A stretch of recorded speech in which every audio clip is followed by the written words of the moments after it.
Good evening, ladies and gentlemen, and welcome to the 6th episode of the Soccer Scene here with Sport in Limerick. Delighted to be joined once again by Jason and Noel O'Connor. A very busy week this week. We obviously discussed last week's game with Cobh Ramblers for Treaty United, the upcoming game with Longford Town, and much more in the meantime on both as well. Jason, to start with yourself, Treaty United 0-0 draw with Cobh Ramblers last week, still unbeaten against Cobh. It has to be said, it was a very low quality game. Yes, and very little chances created, very scrappy for both sides. I asked Tommy after the game if he thought it was 2 points dropped or, was it 2 points dropped or 1 point gained? What do you think yourself? I suppose, Adrian, looking at the two games coming up, personally, I think it's 2 points dropped. I felt Cobh really imposed their style of play on Treaty. Darren Murphy might have been listening to us, I suppose. As we said a few weeks back, that they needed to change their approach and their style of play from last season if they were going to be competitive in this league. And on Friday night's evidence, they certainly did that. Last season, we saw them have a very possession without a purpose-based approach, a lot of sideways and backwards passes, with little or no entries, I suppose, Adrian, into the opposition penalty area. But that certainly wasn't the case on Friday night. They were very, very direct, going from back to front quickly, bypassing the middle of the field a lot of the time, and he also employed two strikers in Brian Whitmarsh and Danny O'Connell, and even the two wide players, Larkin and Drynan, are also very attack-minded. So that was something we regularly touch on as well, Adrian, that two up front in the opposition does tend to cause Treaty problems. And if you flip that over, we certainly saw how ineffective one up front was for Treaty. I think Cobh's approach kind of forced Treaty at times to go along themselves, which didn't suit them. Man of the match and Bayo totally nullified in the Curran.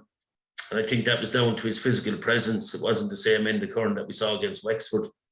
That certainly wasn't the case. And that allowed the other centre-back, Ben O'Riordan, to kind of cover in behind and clean up any second balls. And that Bayo didn't kind of deal with. But I suppose, look, on chances created, Treaty didn't have a whole pile of chances. The best one, I suppose, 87 minutes, Callum McNamara, shot blocked in the box. And that 4-3-3 formation on that narrow pitch just didn't work, Adrian, and I thought they'd change it when they brought on Dean George, but they stuck with it.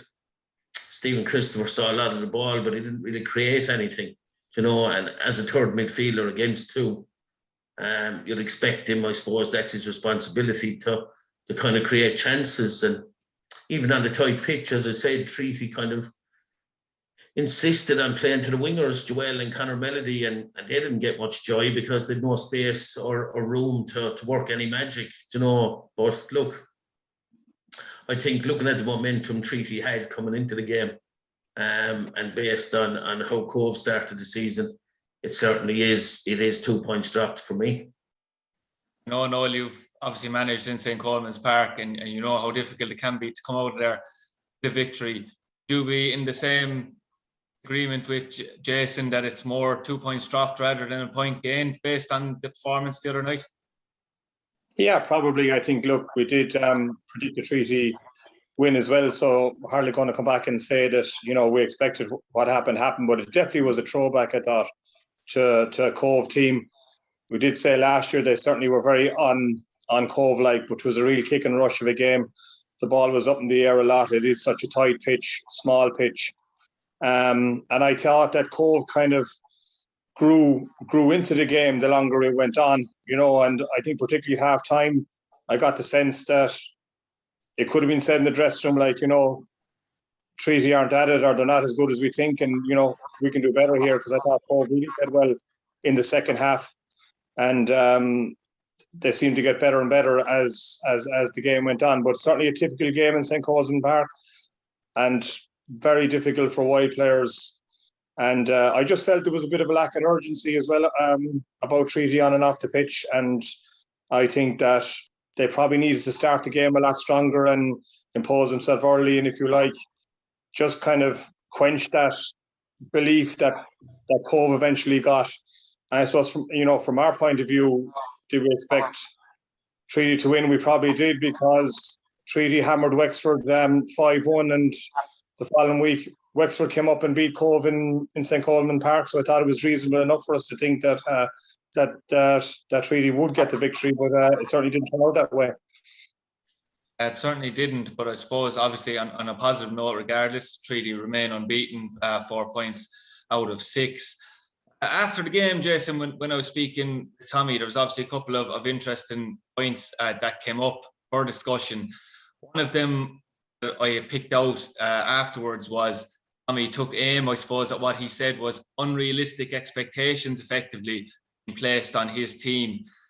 That maybe realism needs to set in among, I suppose maybe he could have taken aim at 3 of us as well as others, because we have put Treaty in for finishing in the playoff places this year, like many others, I suppose, considering the performance of the team last year.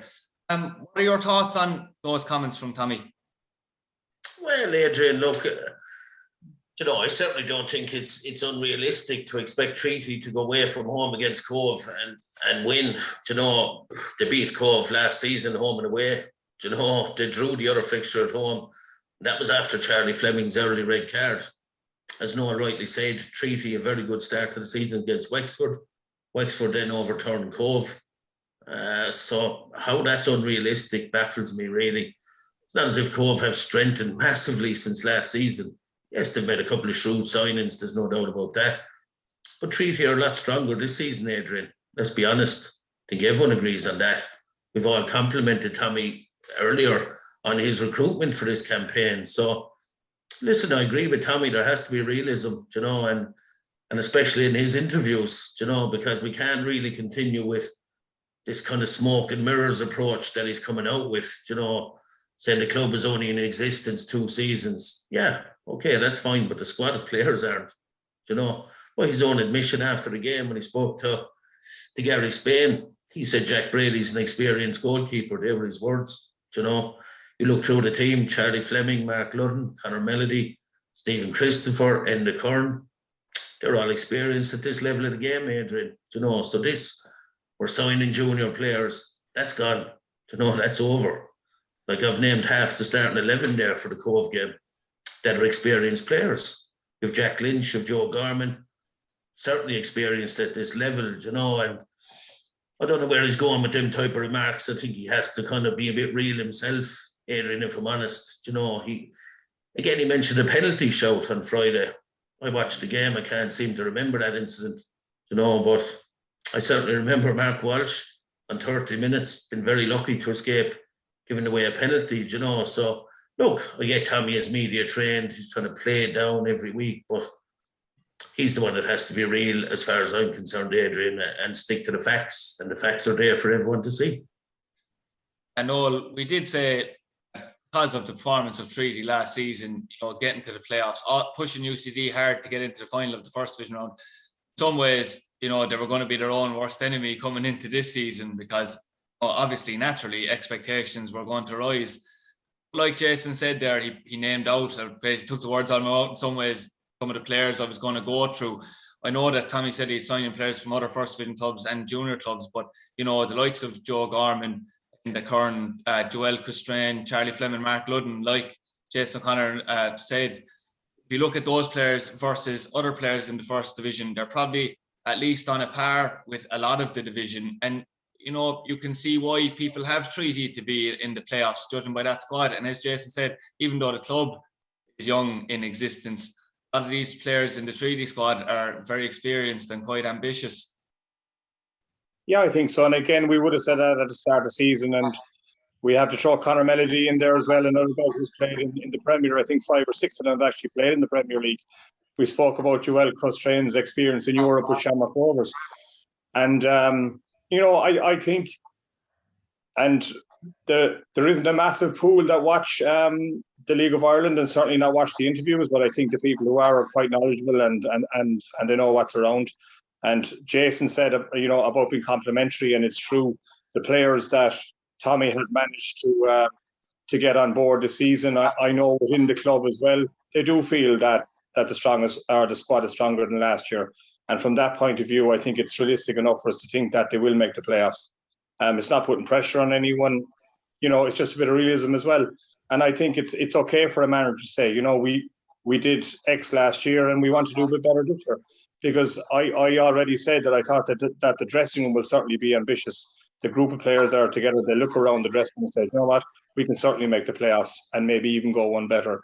And that's the way they'll be thinking.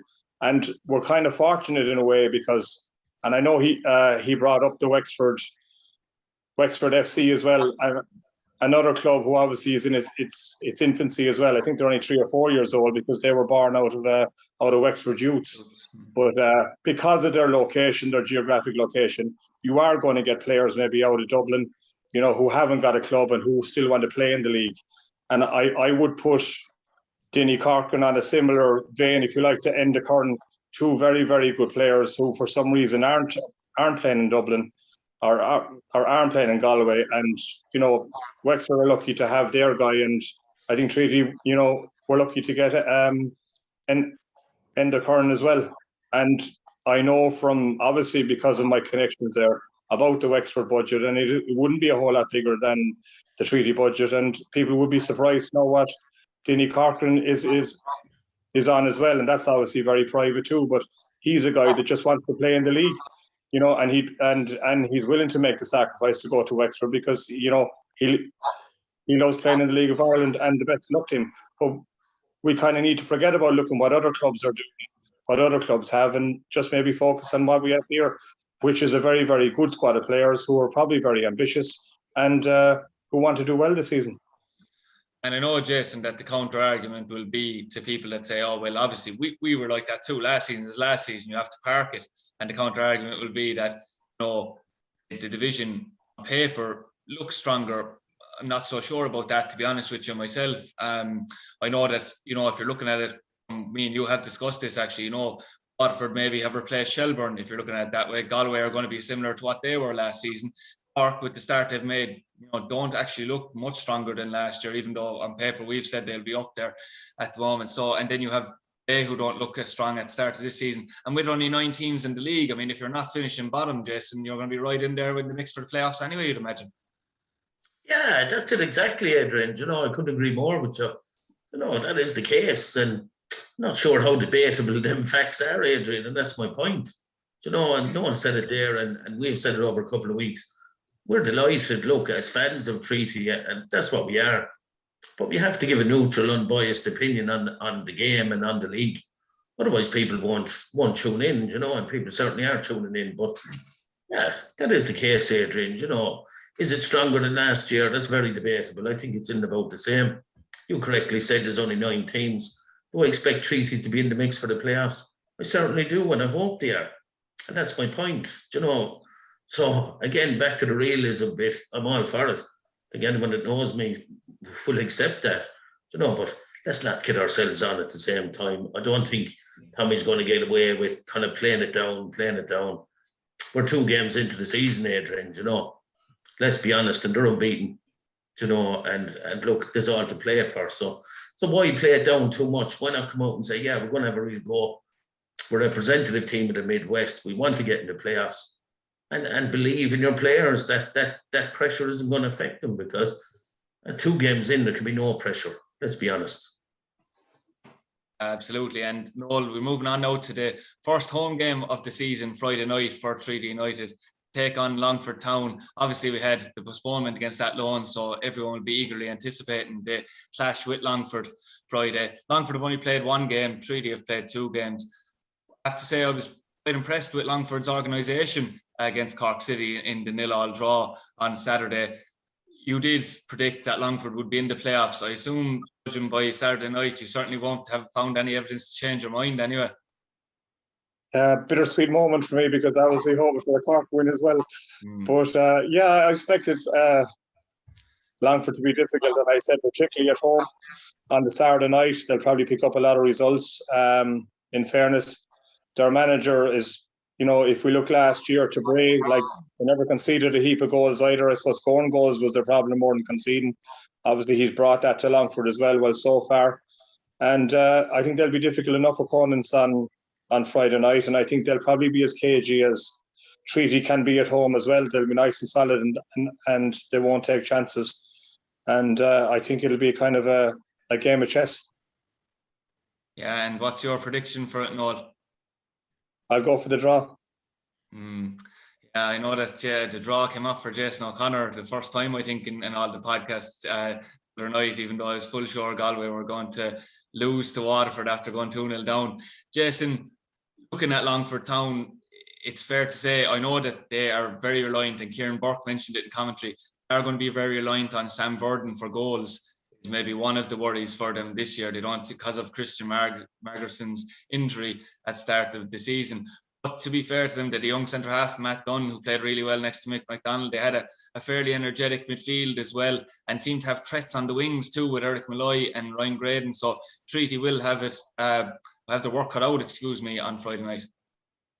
Well, certainly will, Adrian. I was very, very impressed with Longford, against the full-time outfit in Cork City, and look, on the balance of play, I felt they actually shaded it. They played a possession game, there's no doubt about that, but the difference was they played it with a purpose, and not just needless holding on to the ball, that we see from a lot of teams and not going anywhere with them. The full-back's really, really high. Now, will that be the case on Friday away from home? Remains to be seen, but, Barnett and Malloy, very, very impressive down the left, and you mentioned Ryan Graydon, he caused all sorts of problems for Cork, and look, I think Treaty will do well to come away with a point, but I'd agree with Noel, that's going to be a prediction for me, because Treaty are at home. I'd expect a big crowd.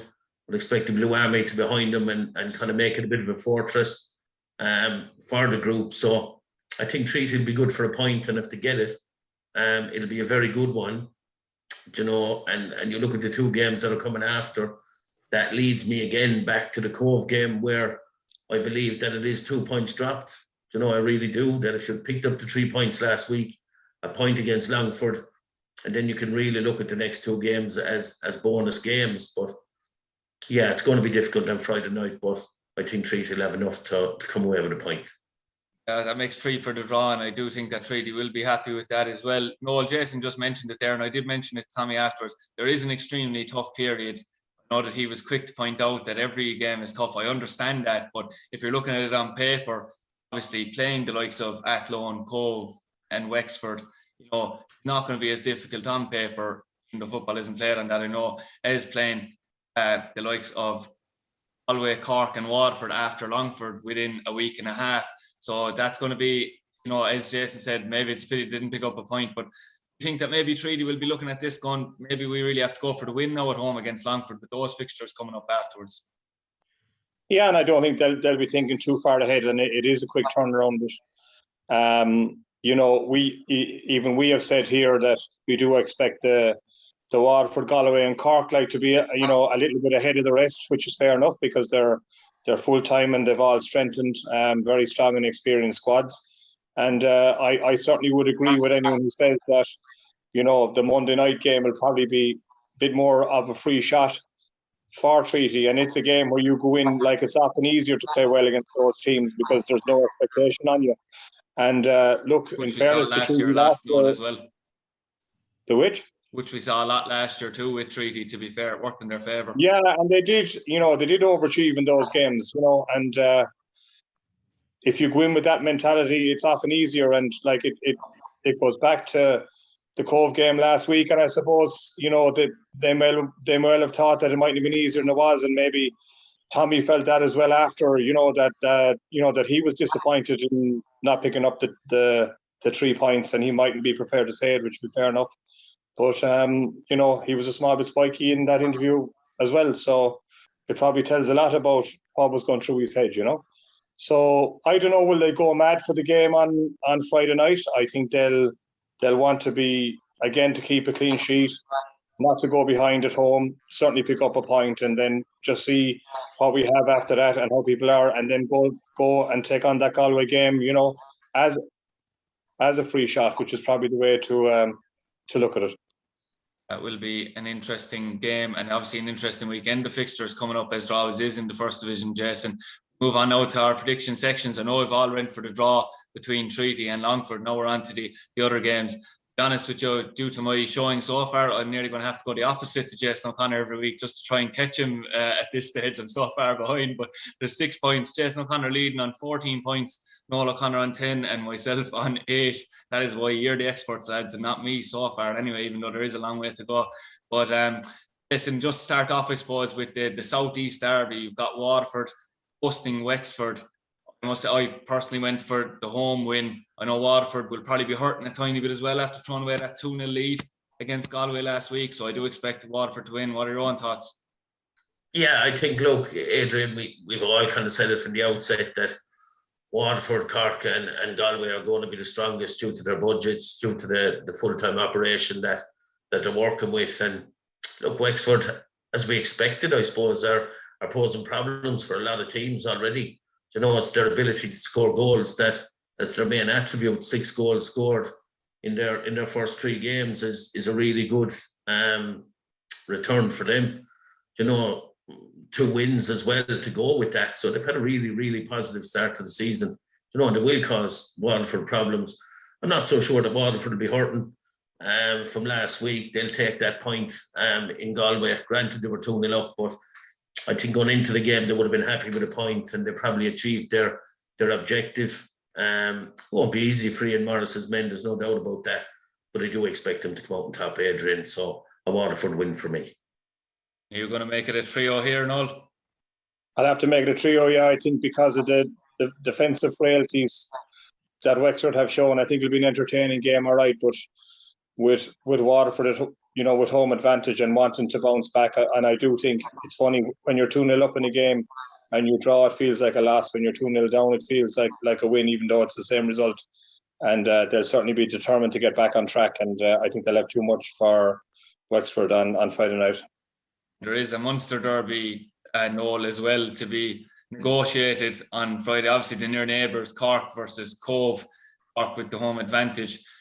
Cork probably, considering the last 2 results, absolutely desperate for a win, especially at home. So I do think Cork will overcome Cobh in this game. But, judging by, the stubbornness of Cobh in the games against Treaty, and obviously came close against Wexford too, they will make it hard for them, I'd imagine. I think so, but I think the home advantage again at the Cross will be enough. The pitch looked fantastic as well that first night against Galway. I think it'll suit Cork City. I know that Dylan McGlade was missing again. I think he's obviously been a big loss to them. With his start in Brea, I'm not sure if he's available or not on Friday night, but I think if he is, overall they'll have too much firepower. And I think Cobh have realised that their home pitches is an advantage to them if they play a certain way. And while it may work at St. Colan's Park, I'm not so sure it'll work away from home. And Jason, I know that we both went for Cork wins now. What's your own thoughts with this game?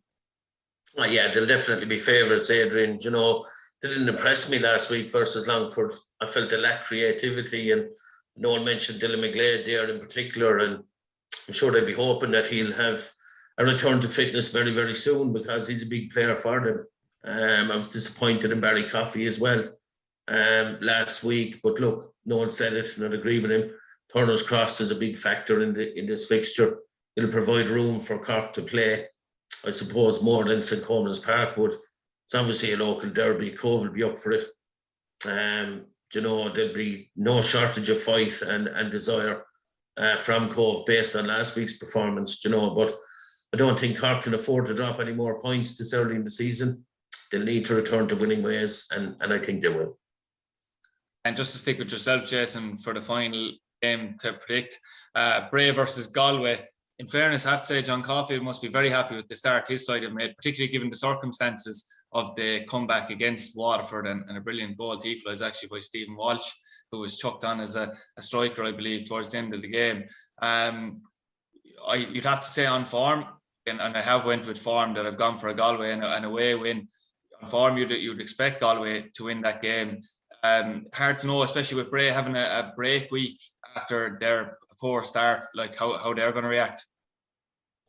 Yeah, look, as you said, a great point last week for Galway. I did fancy him for the draw, but coming from 2 down showed real John Caulfield's spirit, and his sides are never lacking in that, Adrian, to come from 2 down against Waterford shows what kind of mentality they have as a group, I suppose. Really, they'll be really confident going into this one. Bray obviously without a point so far, won't be looking forward to it probably, but they might look at it as a free hit. They really might, Adrian, with nothing to lose, and come out and have a go at Galway. But look, it's very, very hard to see past the Galway win. They don't really normally slip up, especially at home. So I'll expect a Galway win. Noel, are you going to join us on that? I'll have to, I'm afraid. I just feel like with Galway, and again contrasting to last year where they really stuttered at the start of the season and were desperate to kind of get a bit of momentum, they certainly started brilliantly, like with 4 points from their, probably 2 really tough games away to Cork and at home to Waterford. So they'll really be buoyed up. They'll have the bit between their teeth. They certainly won't be taking anything for granted, knowing John Caulfield, and it's hard to see past the Galway win. Yeah, when you look at it, I'd say Pat Devlin was thinking that the fixture list creators weren't so nice to Bray at the start of the season. It must be said, if you look at the fixtures they have had as well. So it'll be interesting to see further down the line when they play for teams, that they're expected to compete with all season. I suppose, listen, just to speak a bit about junior football for a moment, I suppose people will probably be expecting us to talk about last week's FAI Junior Cup, or maybe even tomorrow night. I know tomorrow night there's a huge game for both Fairview and Pike. Cup semi-final in Jackman Park, and then the final will be next week, which we'll be bound to discuss on next week's show. But I suppose in some ways we'll put it down to the bottom 6 side of things, because it's fair to say that Killmallock probably have put the cat among the pigeons in some ways in recent weeks. They have shown a lot more fight. They've started getting more results, and they beat Prospect 1-0 on Sunday. And now we know that manager who we're all very aware of is out there at the moment now, helping Killmallock in Shane O'Hanlon. So they're looking probably, their lines we know are probably out of contention now, but barring absolute miracles. So do you think that Killmallock might have it in him in the last few games to make it interesting? Well, it's obviously a big result last week from Adrian, and it's Shane O'Hanlon's first game in charge. And, I wouldn't have expected him to go to Prospect and win, based on results so far this season. But this is the beauty, I suppose, of the top 6, bottom 6. It keeps teams interested. It keeps them with something to play for. And I believe Killmallock have a new trainer on board with Shane O'Hanlon as well. So I'm sure that had an impact on them, and good to see it, Adrian. It keeps it interesting. It really, really does. And Coona and Janesborough this week as well in the bottom 6. So it'll be interesting when Janesborough play Killmallock again. It'll be an interesting fixture. But yeah, very, very interesting times. And as you said, Killmallock have put the cat among the pigeons. A really good win, it must be said, for Mungret actually as well, following poor enough form in recent months. They went and beat Coona 4-0 as well, who, and Coona were in contention for top 6 place for a long time. So the junior scene is really going to hot up over the next couple of months, it must be said, and hopefully there'll be enough weather breaks to get a good run of games going as well for us to discuss. Thanks once again for both lads joining us and what is a very busy week. It'll be another busy week next week, as we'll have 2 games probably to digest, lads, in Longford and Galway for Treaty that will be played. That'll be on next week's show, and then we'll be looking ahead to a Munster Derby with Cork as well. So we hope you tune into that, because that'll be a very interesting preview and review of the games this week. And I suppose the only thing we can hope for is that Jason O'Connor doesn't open up another lead, although as I've seen we've all picked the same team, so it's impossible for him to do that. He'll have to stay just 6 points clear of me anyway for next week. So we hope obviously you can join us once again and next week for